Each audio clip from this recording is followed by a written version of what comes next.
You, John Fitzgerald Kennedy, do solemnly swear. I, John Fitzgerald Kennedy, do solemnly swear. That you will faithfully execute the office of President of the United States. That I will faithfully execute the office of President of the United States. And will, to the best of your ability.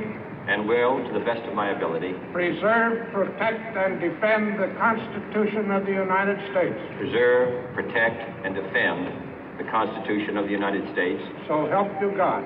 So help me God.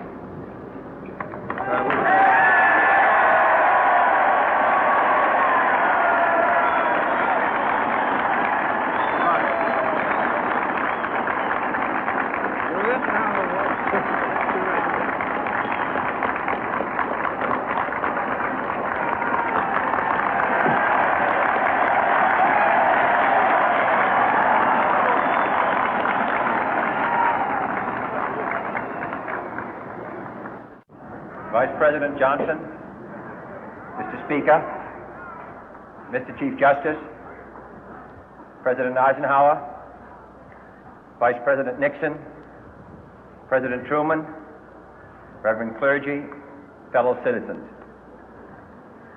We observe today not a victory of party, but a celebration of freedom, symbolizing an end as well as a beginning, signifying renewal as well as change.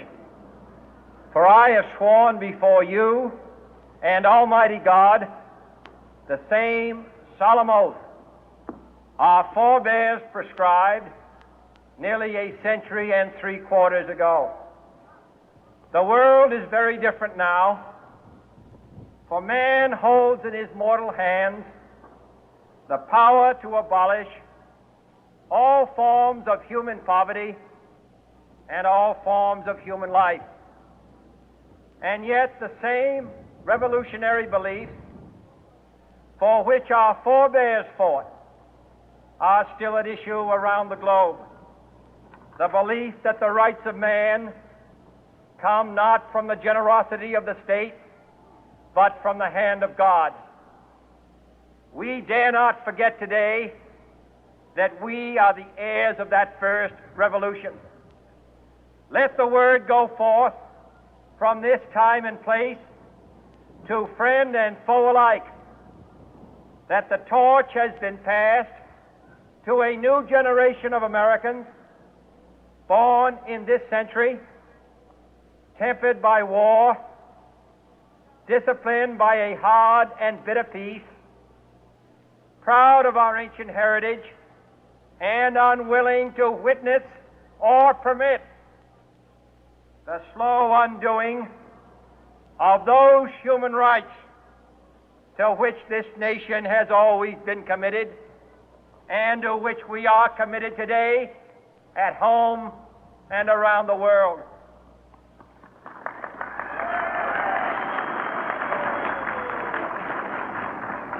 Let every nation know, whether it wishes us well or ill, that we shall pay any price, bear any burden, meet any hardship, support any friend, oppose any foe to assure the survival and the success of liberty.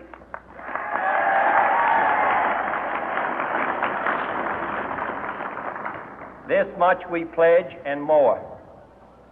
To those old allies whose cultural and spiritual origins we share, we pledge the loyalty of faithful friends. United, there is little we cannot do in a host of cooperative ventures. Divided, there is little we can do, for we dare not meet a powerful challenge at odds and split asunder.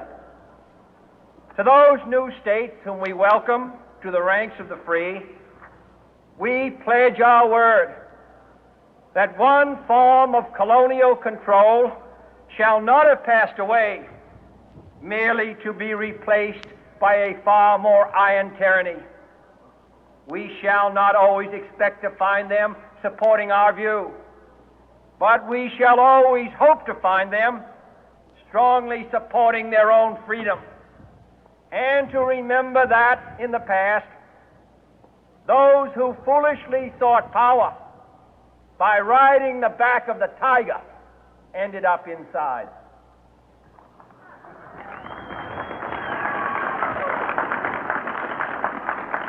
To those people in the huts and villages of half the globe struggling to break the bonds of mass misery, we pledge our best efforts to help them help themselves for whatever period is required, not because the communists may be doing it, not because we seek their votes, but because it is right. If a free society cannot help the many who are poor, it cannot save the few who are rich.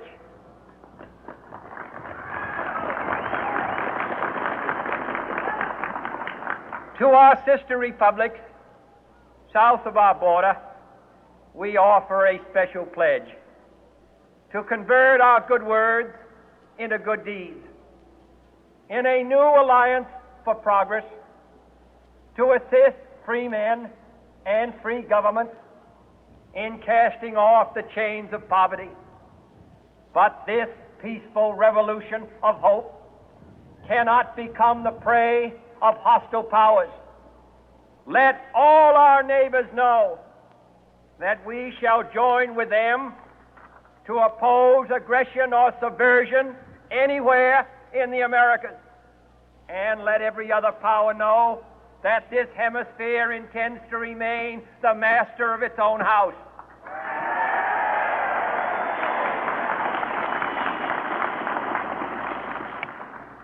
To that World Assembly of Sovereign States, the United Nations, our last best hope, in an age where the instruments of war have far outpaced the instruments of peace, we renew our pledge of support to prevent it from becoming merely a forum for invective, to strengthen its shield of the new and the weak, and to enlarge the area in which its writ may run.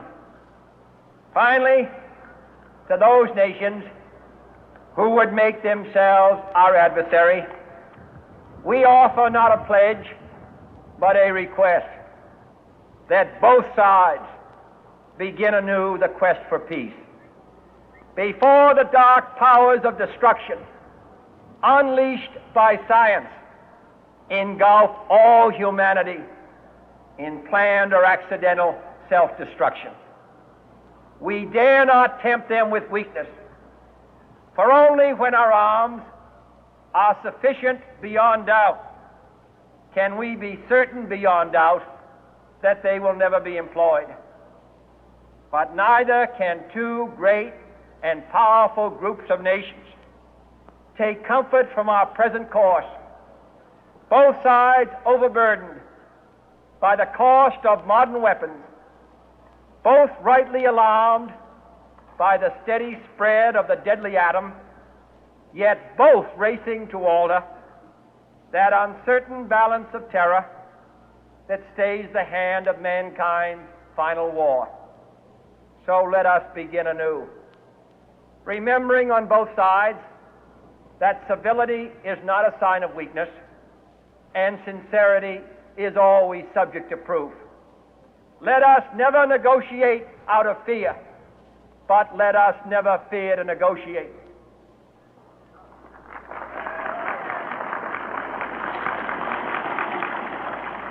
Let both sides explore what problems unite us, instead of belaboring those problems which divide us.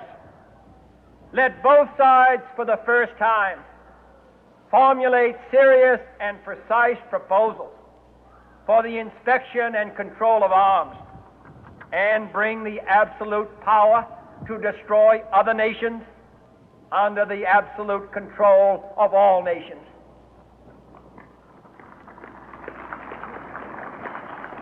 Let both sides seek to invoke the wonders of science instead of its terrors.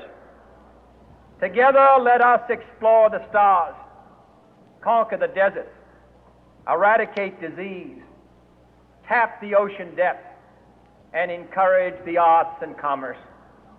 Let both sides unite to heed in all corners of the earth the command of Isaiah to undo the heavy burden and let the oppressed go free. And if a beachhead of cooperation may push back the jungle of suspicion, let both sides join in creating a new endeavor, not a new balance of power, but a new world of law, where the strong are just and the weak secure and the peace preserved.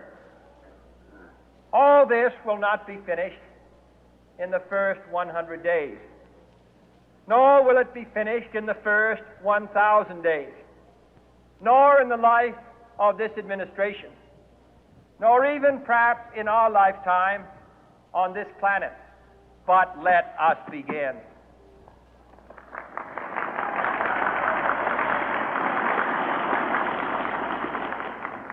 In your hands, my fellow citizens, more than mine, will rest the final success or failure of our course. Since this country was founded, each generation of Americans has been summoned to give testimony to its national loyalty. The graves of young Americans who answered the call to service surround the globe. Now the trumpet summons us again, not as a call to bear arms, though arms we need, not as a call to battle, though in battle we are, but a call to bear the burden of a long twilight struggle, year in and year out, rejoicing in hope, patient in tribulation, a struggle against the common enemies of man, tyranny, poverty, disease, and war itself. Can we forge against these enemies a grand and global alliance, north and south, east and west, that can assure a more fruitful life for all mankind? Will you join in that historic effort?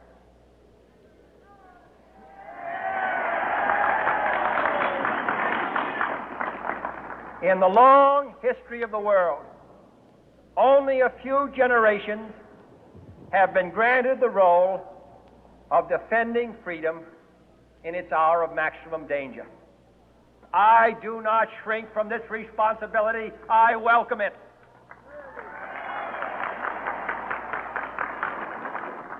I do not believe that any of us would exchange places with any other people or any other generation. The energy, the faith, the devotion which we bring to this endeavor will light our country and all who serve it. And the glow from that fire can truly light the world. And so, my fellow Americans, ask not what your country can do for you, ask what you can do for your country.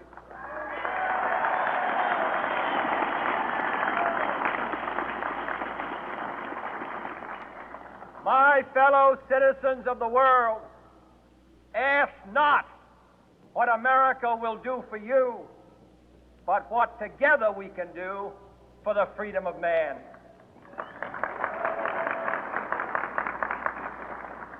Finally, whether you are citizens of America or citizens of the world, ask of us here the same high standards of strength and sacrifice which we ask of you. With a good conscience, our only sure reward, with history the final judge of our deeds, let us go forth to lead the land we love, asking His blessing and His help, but knowing that here on earth God's work must truly be our own.